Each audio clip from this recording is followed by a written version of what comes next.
ایک اہم مسئلہ ہے. اس وقت مہاراشٹر حکومت کی طرف سے ایک اسکیم ہے، کئی مہینوں سے چل رہی ہے، لاڈلی بہن یوجنا یا لاڑکی بہن یوجنا، جو بھی کہے آپ. یہ اسکیم سے فائدہ اٹھانا جائز ہے یا ناجائز ہے؟ دیکھیے، گورنمنٹ کی طرف سے جتنی بھی اسکیمیں آتی ہیں اس کے تعلق سے آلریڈی یہ ذہن بنا دینا کہ ان اسکیموں سے ہم فائدہ نہیں اٹھا سکتے، یہ بھی درست نہیں ہے.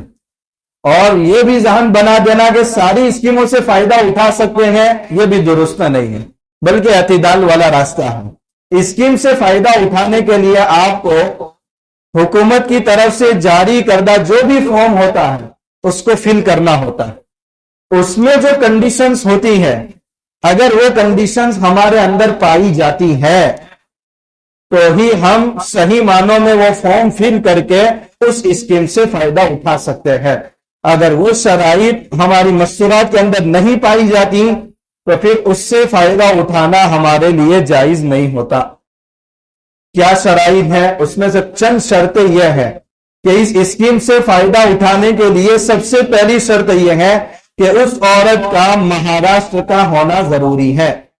مہاراشٹر کے علاوہ کسی اور اسٹیٹ کی عورت اگر یہاں رہتی ہے اور وہ اس سے فائدہ اٹھاتی ہے تو یہ خود حکومت کی کنڈیشنز کے خلاف ہے اور اس کے لیے یہ فائدہ اٹھانا جائز نہیں ہے. دوسری کنڈیشن اور شرط یہ ہے کہ جو عورتیں اس سے فائدہ اٹھا رہی ہے ان کی فیملی کا ایک فرد بھی گورنمنٹ سرونٹ نہ ہو.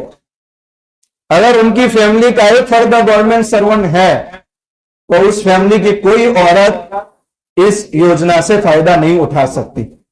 تیسری شرط یہ ہے کہ پوری فیملی کی انکم سال میں 2.5 لاکھ سے زیادہ نہ ہو. پوری فیملی کی، صرف اپنی تنخواہ شمار نہ کرے بلکہ پوری فیملی کی جو انکم ہے وہ 2.5 لاکھ سے زیادہ نہیں ہے تو اس سے فائدہ اٹھا سکتے ہیں. اگر 2.5 لاکھ سے زیادہ ہے تو اس سے فائدہ نہیں اٹھا سکتے.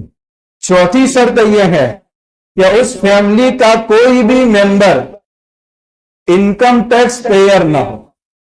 اگر کوئی بھی انکم ٹیکس پیئر ہے تو اس فیملی کی وہ عورت اس سے فائدہ نہیں اٹھا سکتی. اور ایک آخری شرط یہ ہے کہ جو عورتیں اس یوجنا سے فائدہ اٹھانا چاہتی ہیں ان کی ایج 21 سے 65 کے درمیان ہو. اگر 21 سال سے کم ہے یا 65 سال سے زیادہ ہے تو وہ عورت اس سے فائدہ نہیں اٹھا سکتی. اب ہم خود اس کا اندازہ لگا لیں کہ جنہوں نے فارم بھرے ہیں، بڑی بڑی لائنیں لگتی تھی لیکن وہ کنڈیشن ہمارے اندر پائی جاتی ہے یا نہیں.